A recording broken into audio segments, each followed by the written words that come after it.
Bonjour les amis et bienvenue sur la chaîne très apolitique de Reclam Z.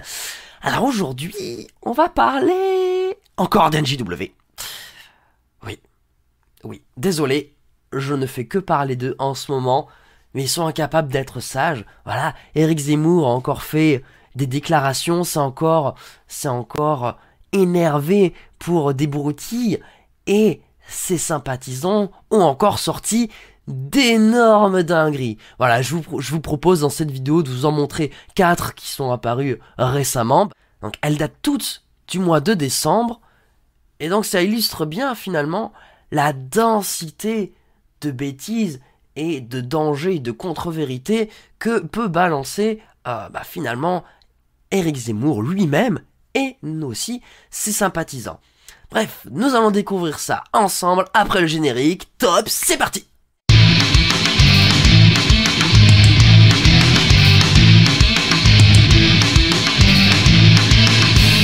Ok, donc nous voici sur le premier post Twitter.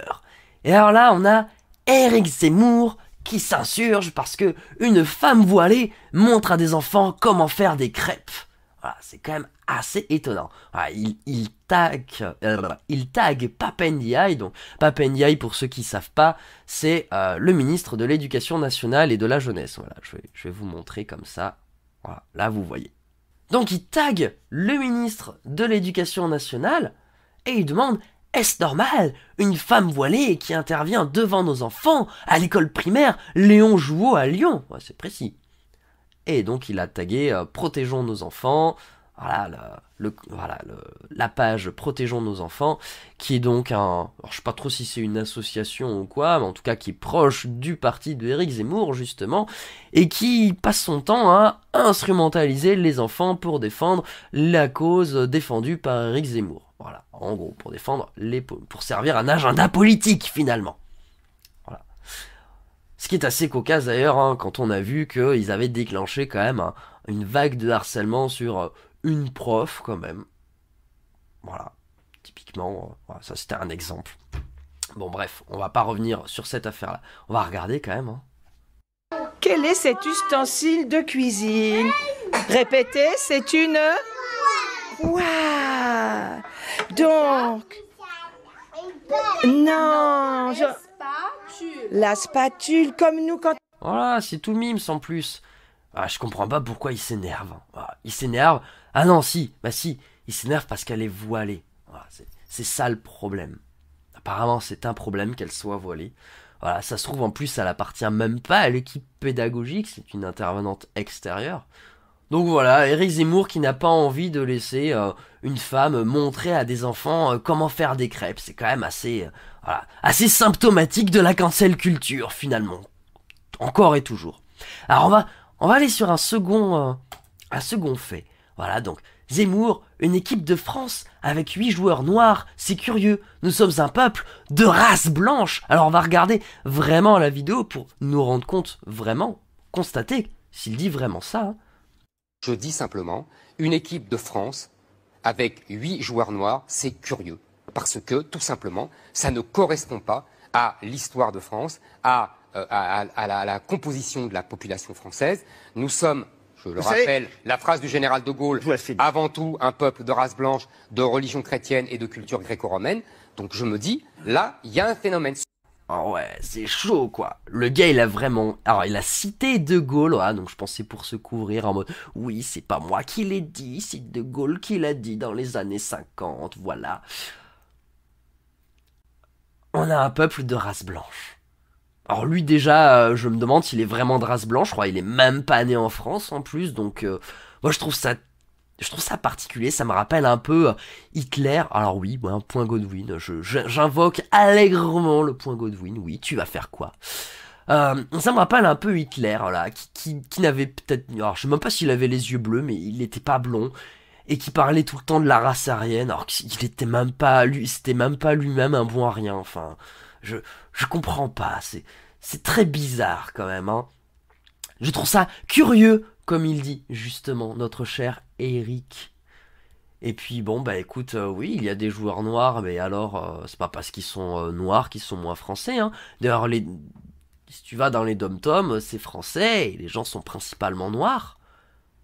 Ah, c'est quoi le problème? Finalement, c'est un peu curieux d'ailleurs, c'est pas lui aussi qui parlait d'assimilation là? Bah, voilà. On va dire, ces joueurs noirs là, ils sont peut-être même plus français que lui, parce que eux, au moins, bah, ils sont peut-être nés en France, dans des familles françaises. Voilà, en plus, ils jouent dans l'équipe de France. Le dire, tu peux pas être plus assimilé que ça quand même. Ah, faut croire que tous ses discours sur l'assimilation, c'est des grosses bêtises en fait, finalement. Peut-être que Zemmour fait une fixette sur la couleur de peau des gens, finalement. Peut-être que Zemmour est un authentique raciste. Je pose la question. Voilà. Moi, je ne suis pas bien placé pour dire si les gens sont racistes ou pas.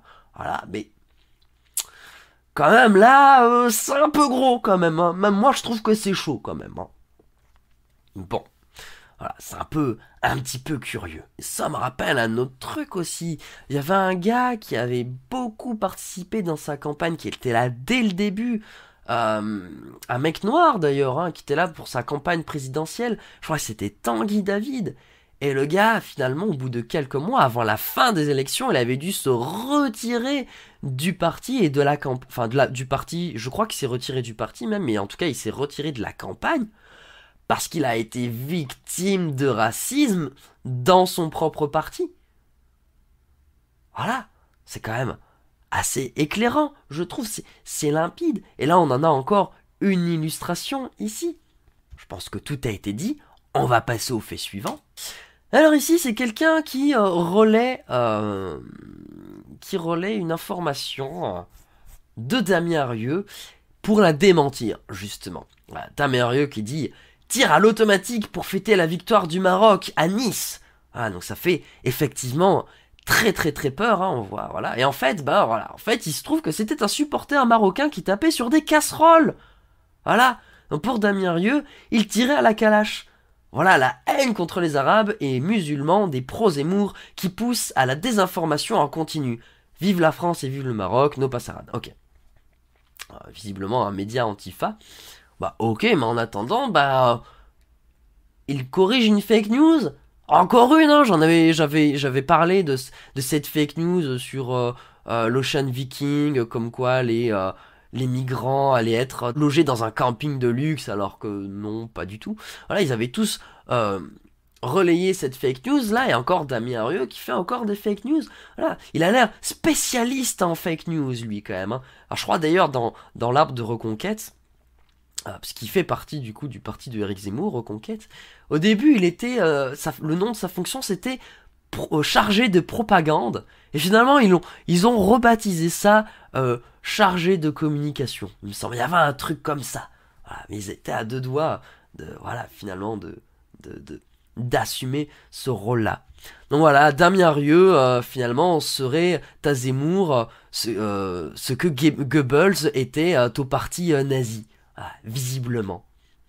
Et on va voir, dernier fait, alors là, attention, c'est du très très très lourd. Tac. Un gars donc qui partage une news de Damien Rieu encore, hein, voilà.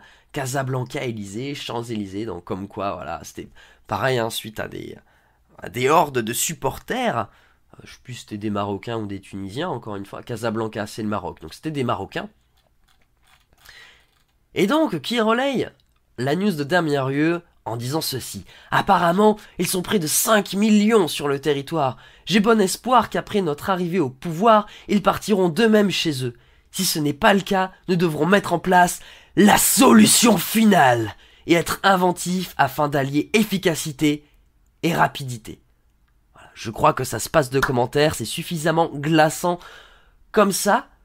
Voilà, je pense que ça nous fait une très bonne raison, une très très très très très bonne raison de ne pas amener ces gens-là au pouvoir, parce que vous voyez, ils sont dangereux pour notre sécurité, parce que s'ils sont prêts à lancer une solution finale contre une ethnie, ils seront probablement prêts à faire aussi la même chose pour les gens qui sont pas d'accord avec eux, voilà. Et là, on parle d'une cancel culture ultra vénère, hein. On parle de solution finale. Voilà, je pense que c'est un peu plus inquiétant que la cancel culture des woke et compagnie. Bref, si vous avez trouvé cette vidéo instructive, n'hésitez pas à la liker ou la dislike si t'es pas d'accord d'ailleurs. Il y en aura probablement beaucoup qui vont venir pleurer et étaler leur sel en commentaire parce que voilà, ils n'ont pas aimé. Bah écoutez, n'aimez pas. Vous êtes libre de le dire d'ailleurs, hein, je ne vous cancellerai pas. Hein. Voilà, je n'ai jamais cancel aucun propos aussi choquant soit-il dans les commentaires. Donc voilà. Je vous laisse donc apprécier qui fait réellement de la cancel culture en France.